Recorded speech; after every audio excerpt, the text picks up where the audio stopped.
Hey guys, welcome back. Today we're doing the V-stitch. This one's actually pretty easy, but it turns out really cool. Sorry about my dog.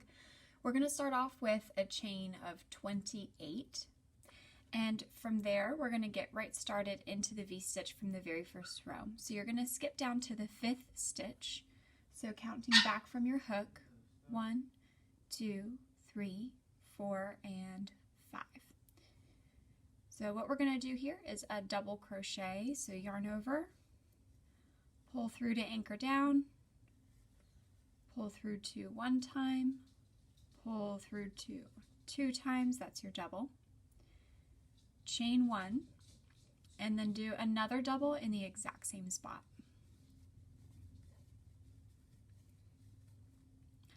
And then what we have here getting started is the equivalent from all those extra chains of what's going to be 1 chain space at the bottom, 1 chain space at the top, and then this loop is going to count as a double.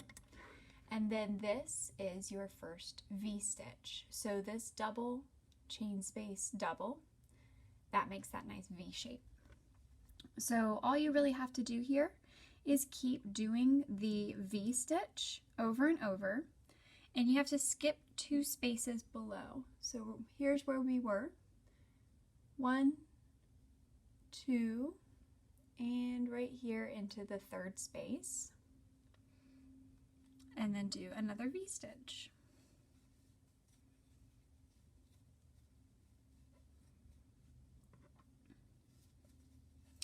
So again, that was a double, chain 1, double, all in the same spot. And then there's that nice V. Keep doing this.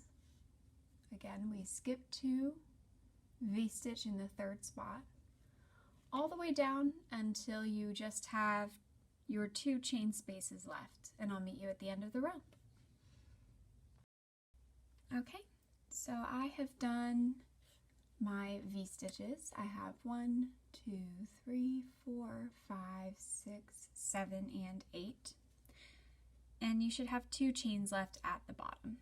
So here, there's no need to do any chains. I just did my last V-stitch. I'm going to go straight into a double crochet.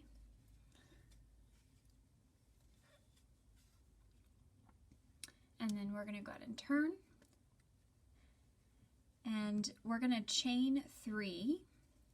This is going to count as a double crochet and enough space to kind of loop over to where we need to be. So from here on out, every single row will be what we're doing here. So you would chain 3, yarn over, and you're going to do a V-stitch through the middle of the V-stitch below. So you just wrap through this whole space, pull back to anchor down, do your double crochet,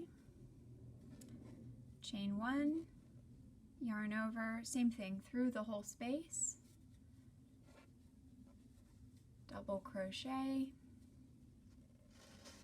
and there's that V-stitch. And then just jump straight to the next V, and you'll do a V-stitch here in the middle. So we keep doing this all the way down. Get some more yarn.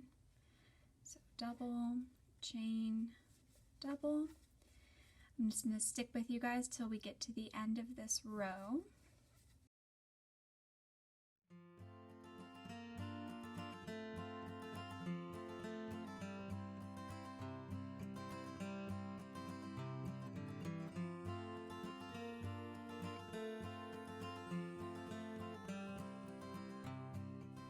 So now at the end of the row, what we do here is you will be going into the top of your double crochet. So basically what that's going to look like though is a bunch of chains. It's not going to look like a double crochet.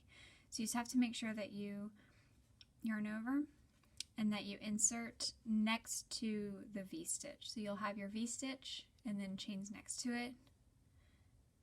Go into, not the very first one, because remember we actually have a chain space below, sorry, that was my bad. So into the 2nd chain from the V-stitch.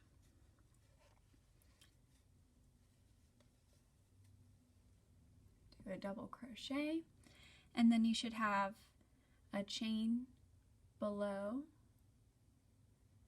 that space from the chain down here, and then as you continue to go back and forth, you should just always have a bit of a space between the V-stitches and your border. We will go ahead and just wrap up and see what this block looks like finished. Here we are. I've got my whole square done. Just like normal, I can kind of fold corner to corner and see that I'm actually nice and squared off. If you are following this for the blocks in the series, then just make sure you border this out with 28 stitches on either side. One thing to keep in mind, you know, we started with a chain of 28 and then had to fold over. So this is less than 28 because some of that was part of our first stitch. So I counted across starting here from my hook and over to the edge, and this should be 26. So you're just gonna have to do 2 stitches in one space to spread that out, right? Just make sure you're doing some math on this side as well. And otherwise, I don't think I have any more tips for you today, but I hope you enjoy this beautiful pattern. You can use it for all kinds of stuff. It's really cute and it's really quick and fun and easy. So we will see you back next week, and I look forward to it. Have a good one.